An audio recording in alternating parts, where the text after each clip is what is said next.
Hi everybody, welcome to English for You. I'm Pat. And I'm Mike. And today our article is going to be discussing blue. Blue? Are you blue? Don't be blue. I'm not feeling blue. I'm pretty good. Okay, good. Oh, you mean the color blue, That's not right. the feeling or emotion blue. Okay. Not Monday blues or blues music. No. Sadly, I'd love to do a talk about that at some point. That would be good. You're talking about blue eyes or a businessman in a blue suit, navy blue school uniforms. Well, those are all going to come up as we're going to look at the many hues of blue in this article. Let's read through and find out more. Reading. Exploring the many hues of blue. Azure skies, sapphire waters, a stylish navy coat. Blue is one of people's favorite colors to describe. But if you read ancient stories, you might not find this color in them at all. The Greek writer Homer, for example, described the sea as being wine dark. Words to describe blue's vivid hues didn't exist until a few thousand years ago, but blue has come a long way since then. The first people to invent blue dye were the ancient Egyptians. They created a light blue paint, which is now called Egyptian blue, out of minerals and stones. This prized color was used to paint ceramics, statues, and the graves of kings. As hard as they tried, there was an even brighter color the Egyptians couldn't manage to turn into paint. It was from the blue stone Lapis Lazuli, which they used for jewelry and decoration. The first use of Lapis Lazuli paint, later named ultramarine, was in Afghan Buddhist paintings from the 6th century AD. This beautiful paint was as valuable as gold in Europe, so only rich or famous artists could get it. Ultramarine remained very expensive until 1826, when a French scientist created a synthetic paint. Today, it's one of the most popular blues with artists. So our article starts with a bit of lovely description, really getting us in the mood. Azure skies, sapphire waters, a stylish navy coat. Okay. So all of these three things have got something in common, obviously. Before we discuss what they are, let's look at the word stylish, a stylish navy coat.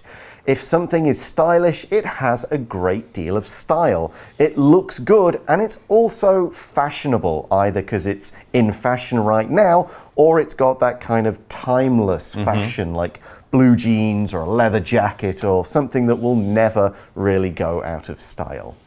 All right, and of course we all want to look stylish, and having a nice navy blue coat would be a very stylish thing to wear in the winter time. And of course, blue clothes, not a big thing that will surprise people, very common. Blue is one of people's favorite colors to describe. Yeah, talking about clothing, talking about the color of the sky, the color of water. There are many things out there that are blue, and we like to talk or write or even write songs and sing about lovely shades of blue. Yeah, and there are many from light to dark. You've got like bright electric blue. You've got that dark navy blue. You've got sapphires, which are those precious stones. However, the article points out, but if you read ancient stories, you might not find this color in them at all. Really? Right. Blue wasn't there in ancient times, so thousands of years ago. Not so much. Well, it might have been, but maybe not the words that we would use today to describe that color. Don't worry, the sky hasn't changed color. Just the way we talk about these colors has changed. Let's have a look at an ancient writing. It says the Greek writer Homer, for example, described the sea as being wine dark. Now, was wine blue back then? No, because they make it out of grapes, and grapes are not blue, never have been, and probably never will be. But Homer, who wrote 3,000, 4,000 years ago, didn't actually describe the sea, the ocean, seawater, which we would of course think of as being blue, didn't describe it as blue, described it as being wine dark, like kind of a dark purple kind of color, like red wine, I suppose. Yeah, he often used fish-filled as well for interest, but not the blue sea, ocean's blue bosom, or whatever you want to say. So, and what's the reason for this? The article says words to describe blue's vivid hues didn't exist until a few thousand years ago. But blue has come a long way since then. So, yeah, Homer didn't have enough different words. He didn't have all this sapphire, azure, navy, all of these kinds of things. It just didn't exist. Now, though, we have a lot of words, many of them as vivid as the colors they describe. So when we use the word vivid, when we're talking about a color, we mean a bright color, a strong color, a color with a certain amount of punch, not like a faded, old-looking blue, but a bright, strong blue, or indeed any other color that really catches the eye and makes you notice it. Think about parrots. They are vivid colors. They've got bright greens and reds and yellows, that kind of thing. We could also say, the actress looked beautiful in a stylish dress with vivid colors. And here, of course, we're talking about vivid hues. That's right. A hue is basically a type of one color. So if you think of a color like red or yellow or green, of course, there's not just one kind of red or yellow or green. There's a light green, there's a dark green, there's a green with a little bit of brown in it that we might call olive or something like that. So these are hues. So if you think of a color as a style of something, of course, in that style, there are many other different styles that you can find in there. Generally, when we make hues with colors, we're just mixing a basic color like blue or red with some other colors. But when you're talking about painting or choosing the color of your clothing or something like that, you might think, I want this room to be blue, but what kind of blue? That's when we get into hues, or we also might say shades of color. Yes, and the words for these different shades of blue have come a long way. So that means to have made progress, to have improved and got better over time. So we didn't just come up with all the words for blue back a few thousand years ago and that's it. We've kept developing, we've kept changing, and now things are very different to how they were back then. So where did it all begin? Well, we have to go back even further than Homer. It says the first people to invent blue dye were the ancient Egyptians, and they probably used a lot of it themselves and didn't ship it around the world. That's why blue was still a very special thing. But yes, the ancient Egyptians did have blue dye. Now, what is dye? Dye is a material, often a liquid, that you might use to color things, especially things like cloth that you make your clothes out of.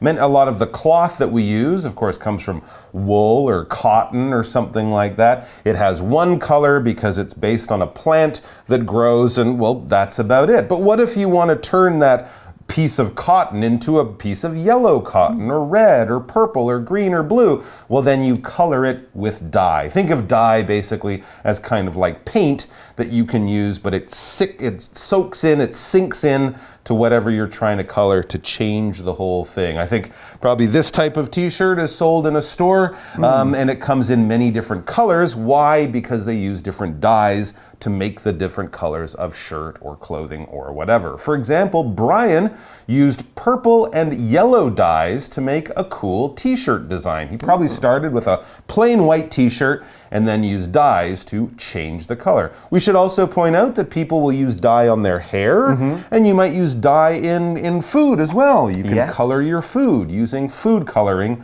which is a kind of dye that you can eat.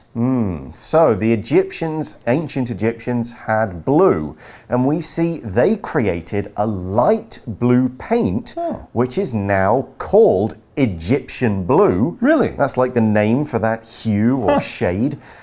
They created this light blue paint out of minerals and stones. Wow. So yeah, you can get dye from smashing up insects, you can get it from fruits or plants or other things. Flowers, yeah, this one is minerals and stones. Wow. Now you'll see we've used the word Egyptian in two ways there. Firstly as a noun, meaning a person or the people, and then as an adjective, meaning it comes from Egypt. Right, exactly. And what is a mineral? We talked about how they used minerals to make a blue dye. Well, a mineral is something that comes out of the earth. Think of it as a rock, but a special kind of rock, probably made with just one thing. When we think of quartz or tourmaline or something like that, these would be minerals. Iron, I think, would be a mineral. It's a type of metal. But basically, it's a non-living thing that is formed deep in the earth thousands of years ago. And some of these minerals we use for different purposes. Silicon, of course, is a mineral, kind of like sand, and we use that to make computer chips and whatnot. So minerals have all sorts of uses, but the main thing is they're not living things, but they are natural to the earth. They come from the rocks in the ground beneath us. For example, people say that the minerals in this water are good for your skin. Yeah, mineral water.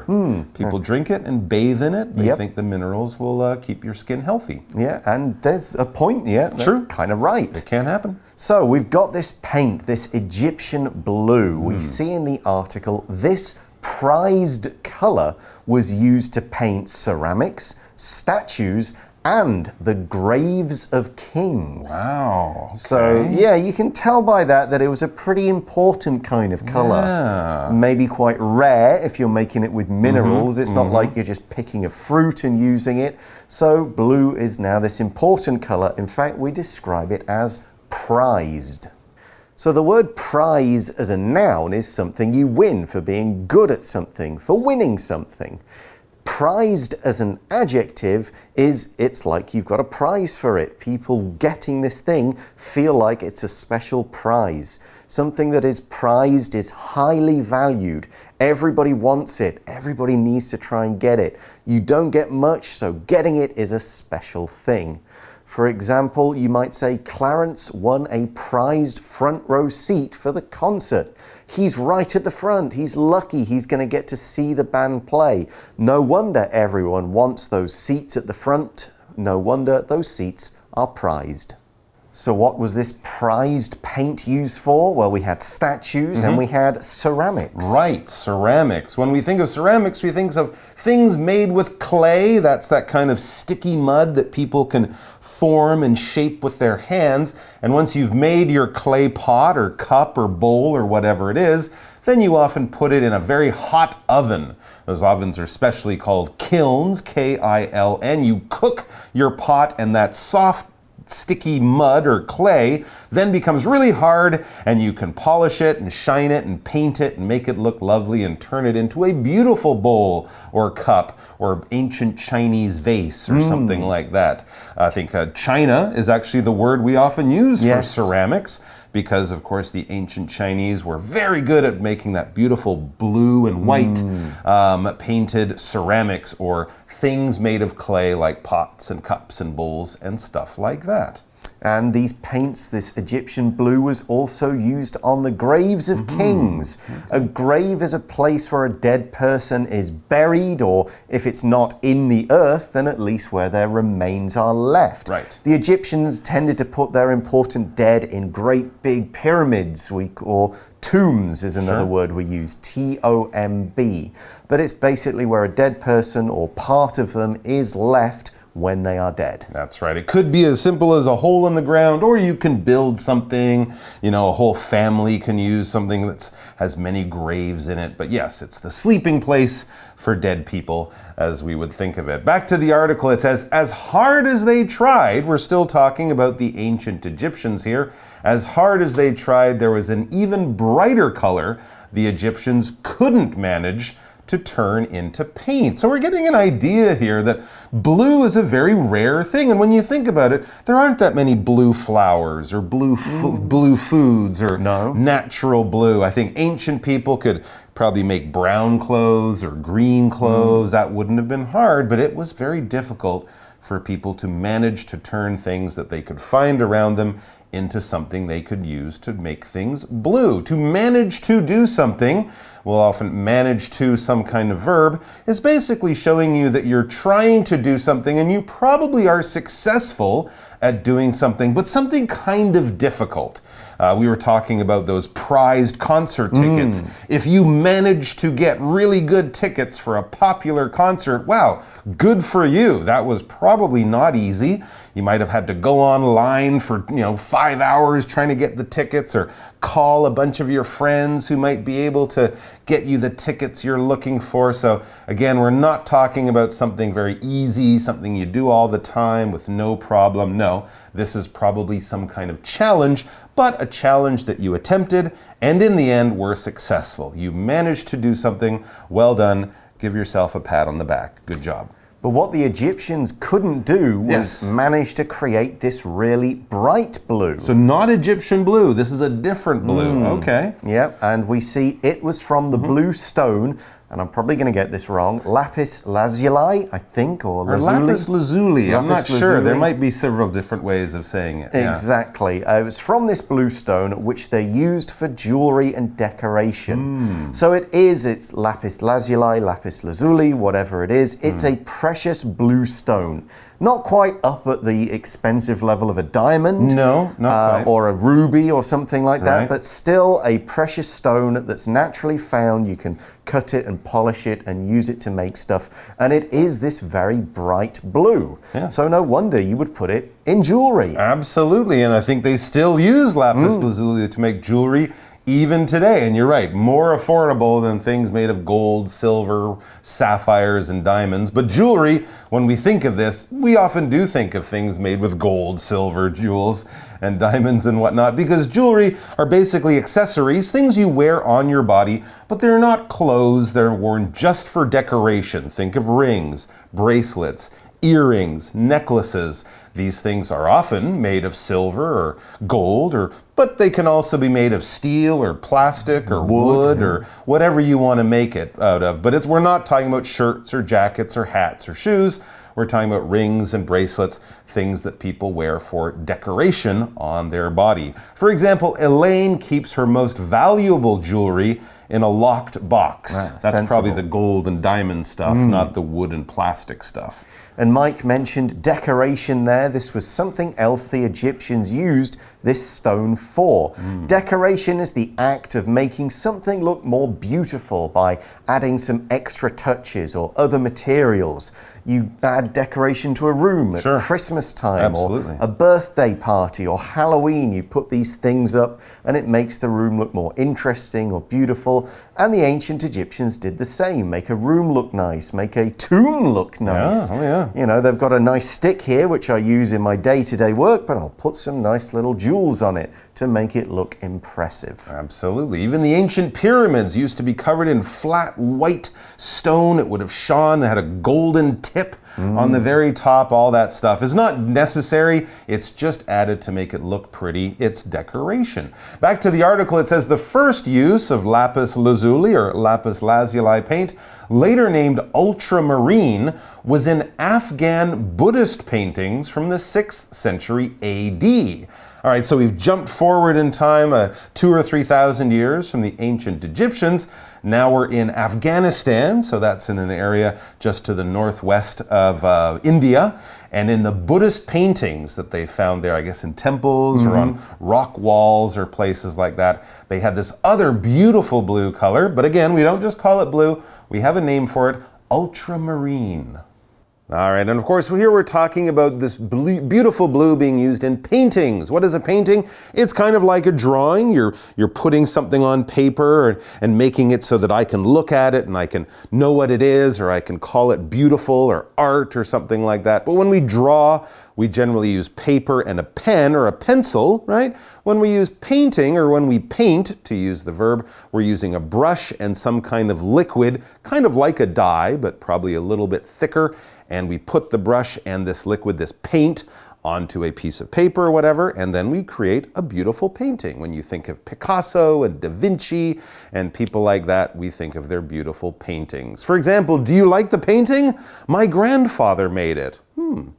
Okay, and just like Egyptian blue or lapis lazuli, this ultramarine color of blue was also quite valuable and expensive. Yeah, the article says this beautiful paint was as valuable as gold in Europe, so only rich or famous artists could get it. Wow, so here's some gold, here's some blue paint. That's the same value. Amazing. Ultramarine remained very expensive until 1826. Okay, another so jump about forward. 200 years ago, much after these Afghan paintings were created. So for another 100 or 1,000 years, I should say hundreds or thousands of years, this ultramarine remained expensive until 1826 when a French scientist created a synthetic paint. Basically, they used chemicals to make these paints. They didn't have to crush up rocks and do all that. Because, yeah, when we see something synthetic, we think of something man-made.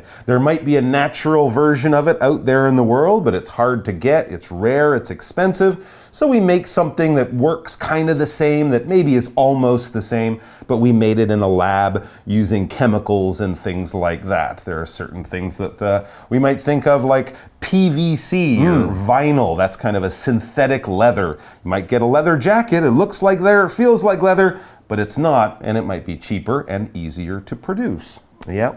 So, but ultramarine then, it's now available to everyone because you can make it in a factory. So we can do our own cave paintings. Exactly. And we see in the article today, it's one of the most popular blues with artists. Really? Of course, it's bright, it's vivid, to use the word from earlier. It's beautiful. So, yeah, people think it's great. Makes sense. We'll learn more about blue and some different blues in tomorrow's part of the article, but right now we're going to go to our For You Chat question. For You Chat. So our question, what kind of things or ideas do people think of when they think of the color blue? What about other colors? Interesting. Well, I think for clothing, a lot of people would think of that blue suit that business people might wear, right? Yeah. It's a pretty typical color. But then, of course, there's another expression we use for a certain job where people wear blue. When I say the boys in blue, you might understand that as the police, right? If you call the boys in blue, you're calling the police, even though, of course, many police departments around the world wear black or brown or other colors. When we say the boys in blue, and of course many police officers are women today, but when we say the boys in blue, we mean the police. Yeah, or there's blue collar, which is related to job. Yeah, blue collar job. Blue collars would be when they went into the factories. There were these big blue aprons and jumpsuits and stuff to protect their clothes. Just a blue shirt. Yeah, from the factory products. They were often tough cotton, denim stuff. So those kind of factory jobs are still called blue collar jobs, even though no one wears them. Now, of course, colors have a lot of meanings. I think blue is, it's a healing color, I think, is it? I think it's a calming, relaxing color. Yeah, so calming and relaxing, that's it. So all colors have their different meanings and things like that, but we could discuss these for an entire article, but we're out of time. So we'll save it and just say, join us tomorrow for part 2 of the article. See you then. Bye for now. Take care. Vocabulary Review.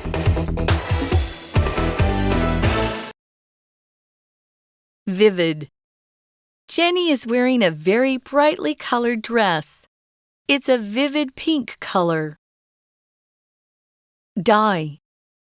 Julie wants some blue dye to change the color of her old pants. Mineral. Humans have been digging up pretty minerals such as gold and silver for thousands of years. Prized. This car is Tony's prized car. It's his favorite and the most expensive in his collection. Jewelry. James knows his girlfriend likes jewelry, so he bought her a silver necklace for her birthday. Painting. Stephen really likes art, and he has a big collection of paintings by famous artists. 智慧小补帖 Stylish. Hue. Ceramics. Grave. Lapis lazuli. Decoration. Synthetic.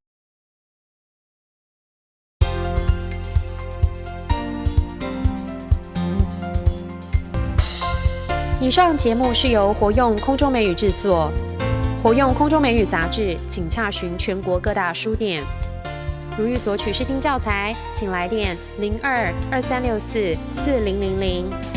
02-2364-4000，或上网查询，网址是 www.english4u.net www.english4u.net